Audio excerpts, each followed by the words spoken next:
Hi everyone, thank you for attending this talk. My name is Nick, and I'm the co-founder of Megacool.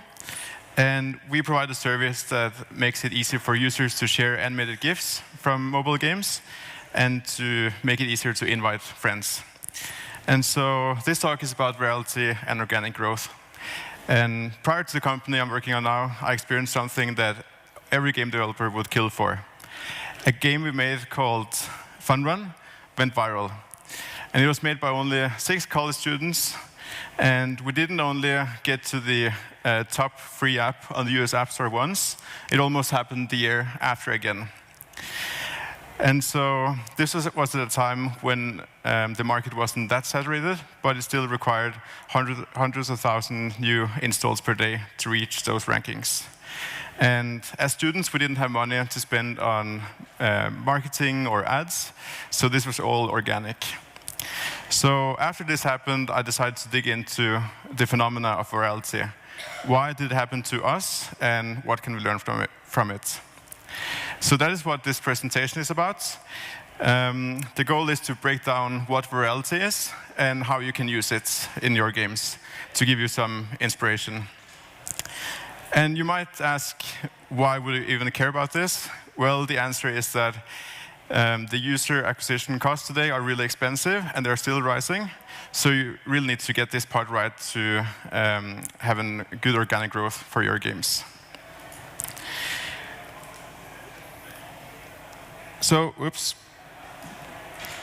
before we jump into virality, when a user decides to download a game or not, the decision is based on some rational factors.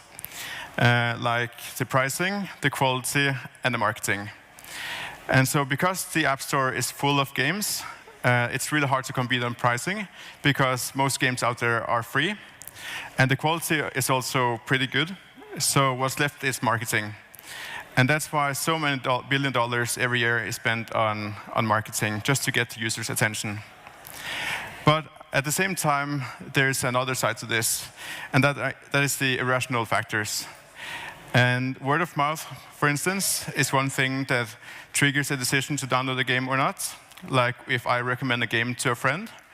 And the social impact is like if everyone is playing Pokemon Go, then you just have to do it too. Otherwise, you're an outsider.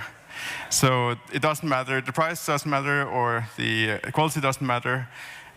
If the social impact is strong, then that also triggers the decision to download.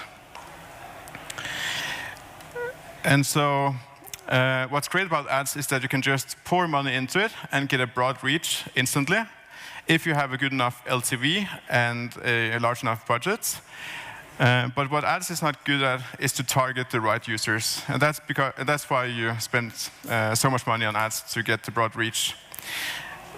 So people don't really, or we don't really trust ads, but we trust our friends. So the value of me recommending a friend to a game is pretty big. And that's the targeting benefit of word of mouth. So before we jump into what triggers virality, it's important to distinguish between the two terms going viral and virality. Because every game out there has some kind of virality. It's defined by something called the K-factor, which means that how many users is one single user bringing in. And so, for instance, the K-factor might be 0.2, and that means it requires 5 people to bring in just one more person. And if the K-factor is over 1, as you see on this kind of exponential growth graph, that means that the game is going viral, because for every user that installs the game, at least one more is brought in.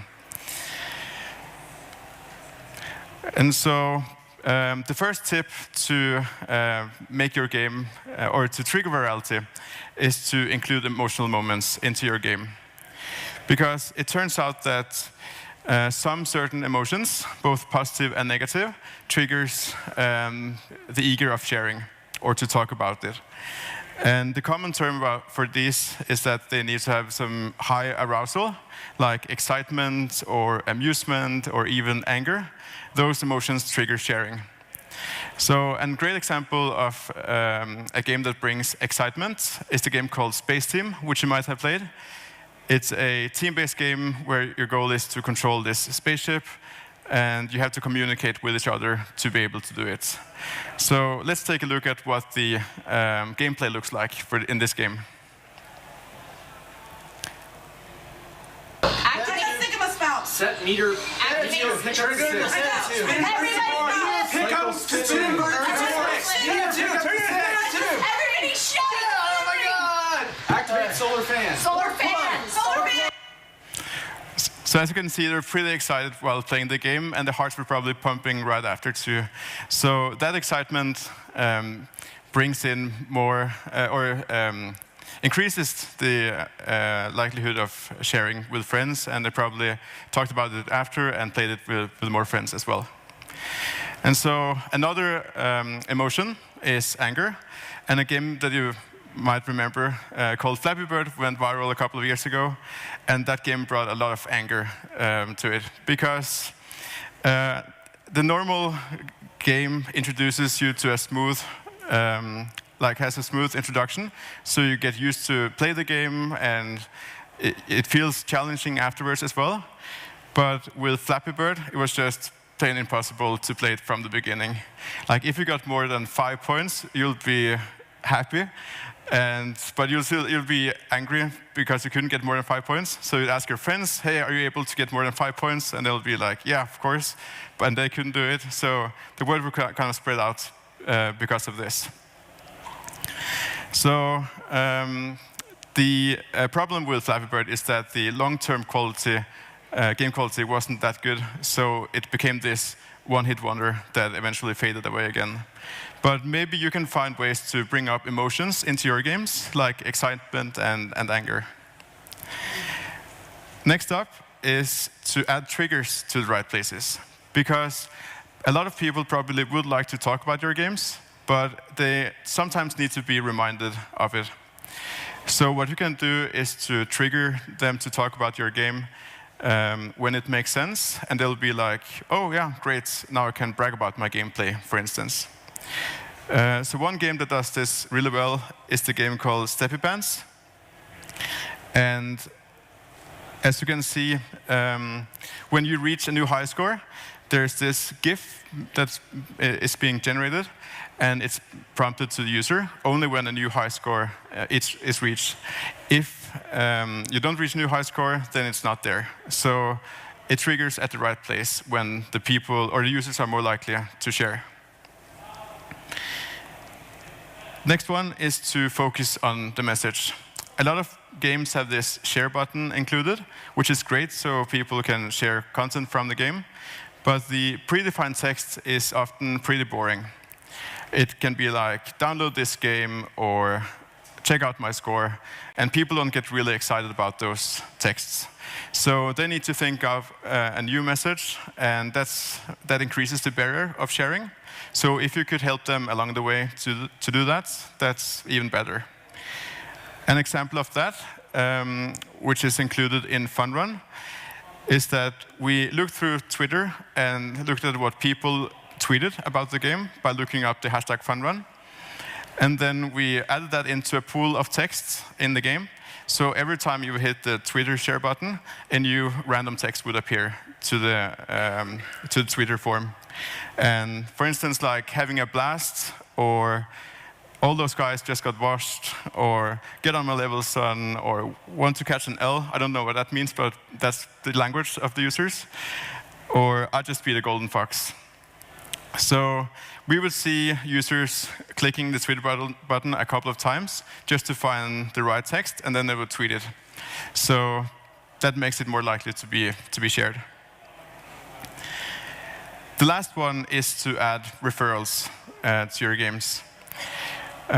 Because some other services like Dropbox and Uber and Airbnb have included referrals so that the senders get a reward for inviting friends. And you can do that to increase the virality of your games.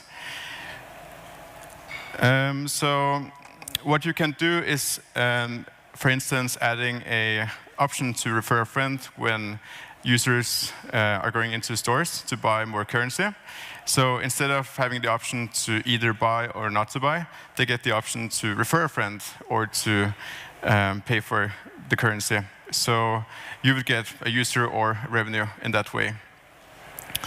And so this is easily done by adding a link that can be shared and tracked to see if the install happened or not. And if you think about it, the same thing happens in video ads today, where people or users are being incentivized to look at the video ads.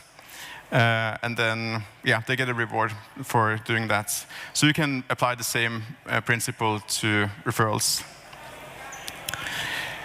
So as a quick summary, try to include emotional moments into your game. If it makes sense to include anger or excitement, that can trigger the sharing. Add the triggers at the right places. Don't spam the users with the option of sharing. Only find the right places to trigger them and prompt them rightly. And focus on the message. Try to avoid the generic text like download this game or check out my score, and find something more unique. And add referrals. That increases virality a lot. We've implemented this in a couple of games and seen an increase of 10% of daily new installs by doing that. So that's a great way to increase the virality as well. So that was it. Thank you so much.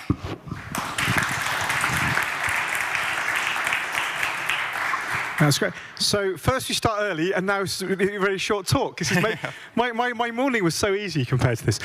So has anybody got any questions? There's a load of really interesting advice shared there, practical advice on instant games. Does anybody have a question for Nicolaj about anything they can implement in the games? I'm going to ask you one, just to pad a little bit. Yeah. So of the kind of 4 or 5 things you mentioned, which is the kind of, if you can't implement everything that you suggested, which is the most important thing you think to do? It depends on the game, I guess, but... It does. The referral is the easiest one to implement because it's pretty hard to add excitement or anger to your gameplay if you don't have it included already. But referrals is easy to add to all games. Yeah, okay. Fair enough. All right, on that note, I'm going to, if no one else has got another question, I'm going to ask us to have one more round of applause for Nicolaj. Off you go. Thank you. So...